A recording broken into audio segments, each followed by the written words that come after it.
जिलाधिकारी मंगला प्रसाद का स्थानांतरण होने के बाद जिले में उनके कार्यकलापों को लेकर चर्चा होने लगी है, क्योंकि मंगला प्रसाद सिंह का जिले में आगमन सदी की सबसे बड़ी महामारी कोरोना काल में हुआ था।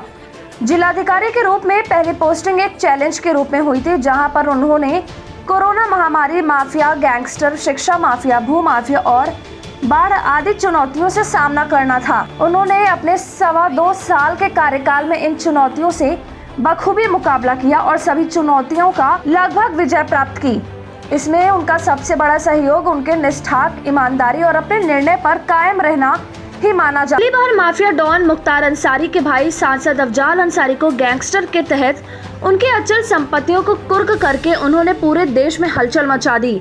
यह पहला अवसर था कि किसी भी जिलाधिकारी ने सीधे अफजाल अंसारी पर कार्रवाई की।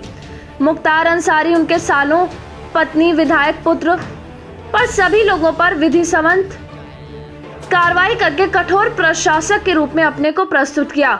वहीं कोरोना काल में बड़े ईमानदारी से ऑक्सीजन सिलेंडर को उपलब्ध कराने, जिला अस्पताल में ऑक्सीजन संयंत्र लगाने और पीड़ित रोगियों को हर संभव सुविधा उपलब्ध कराया। यही नहीं, कोरोना काल में गरीब पात्र व्यक्तियों को निःशुल्क राशन बड़ी ईमानदारी से बंटवाया। जनपद में भाजपा का एक एमएलसी और एक जिला पंचायत अध्यक्ष के अलावा कोई भी विधायक और सांसद नहीं है। इसके बावजूद उन्होंने केंद्र और राज्य सरकार की सभी योजनाओं को पात्र व्यक्तियों तक पहुंचाने में भगीरथ प्रयास किया। मंगला प्रसाद सिंह की ईमानदारी की चर्चा विधानसभा चुनाव में हुई, जब सदर विधानसभा में मतगणना के दौरान भाजपा प्रत्याशी डॉक्टर संगीता बलवंत और सपा प्रत्याशी जयकिशन साहू के बीच कांटे की टक्कर थी।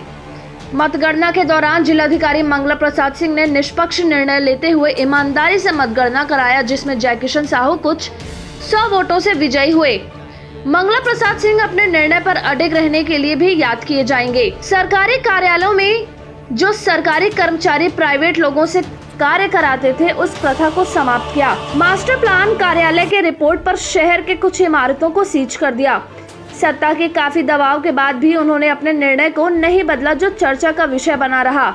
डीएम अपने नाम के अनुरूप काम करते थे। गरीबों के लिए हमेशा सुलभ रहने वाले मंगला प्रसाद सिंह को गाजीपुर की जनता याद करती रहेगी।